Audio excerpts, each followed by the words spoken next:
was just shopping, big bookstore, browsing. Spent wasting some time checking out the religious section and the mysticism and all that occultism stuff. And there's like a ton of teenagers sitting down there. You're encouraged, one's encouraged in this book, so you can pull a book from the shelf and sit down and read it because there's a good chance you'll buy it. And they're all reading these black magic books and taking notes and stuff. And I was like, wow. Sometimes a little information is bad.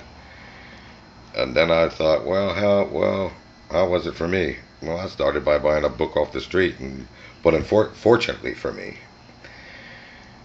it was written by an anthropologist. Didn't say do this. It just said I'm going to explain all these most of the different thoughts and different schools of this and that. Yabba dabba do. I started chasing the mysteries, oils, candles, right? And so I went to my local botanica, which is not there anymore. The 4 Points. I won't say it in Spanish. And yo puedo hablar español. I can speak enough Spanish, and I understood enough about SantAria, and Los Orishas being translated through Kabbalah into Catholicism to be accepted. And yabba dabba do, and I could ask as many questions as I want, but the La Bruja, she sat down and she told me, she said, look, what's that? Aleister Crowley book in your hand, Libra 7/7. She goes, put it down. She pointed at it. She goes, the only thing this son of a bitch says that I agree with is to know yourself.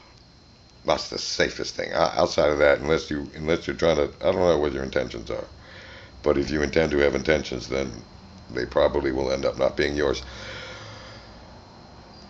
And she said, can I tell you a story? I said, of course. Hurry up, you're killing me, like I'm killing you with the story. But she said, I know, let's say a friend of mine who's a practitioner of a mystic, a practitioner of the dark arts, of alchemy, the hidden mysteries.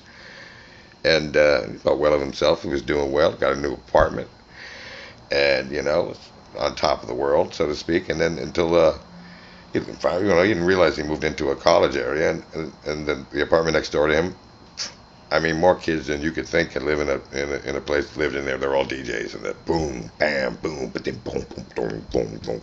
You get the picture. The guy doesn't get one moment of peace. He's trying to practitionate his art, and of course he goes and talks to the kids, and they're like, "Oh, we'll try, but we're DJs, man. Give us a chance. We're just trying to grow up to be dicks like you one day." He talks to the landlord, nothing. You can't get anything done in the earthly realm. So he resorts to his practitioner, and he, I suppose, lights the proper candles and incants the proper dirges, and after 7 days, boom, the place is empty. Next door neighbors, no more noise, and he's like, yeah, well, that's right, because I'm important. But 7 days later, not only does that apartment get filled by even more DJs, but the place on top of him does, and the place on bottom, three times. And he can't live, and he goes back to talk to an elder, which probably was the woman telling me the story, and she ended up saying, okay, well, all right, well, what, pray tell, was your googly boogly spell? And he said, I wanted to get these people the hell out of here. And she said, when did that happen? I thought you had a problem with the noise. And he goes, well, I did, but I said, she goes, well, you're telling me you had a problem with the noise, but you made a spell against people. You should have made a spell. You should have not done a banishing. You should have done an invitation for silence rather than smashing and banishing on opening that door. And actually, you attacked people, kids, college kids. What do you think? College kids don't hear nobody.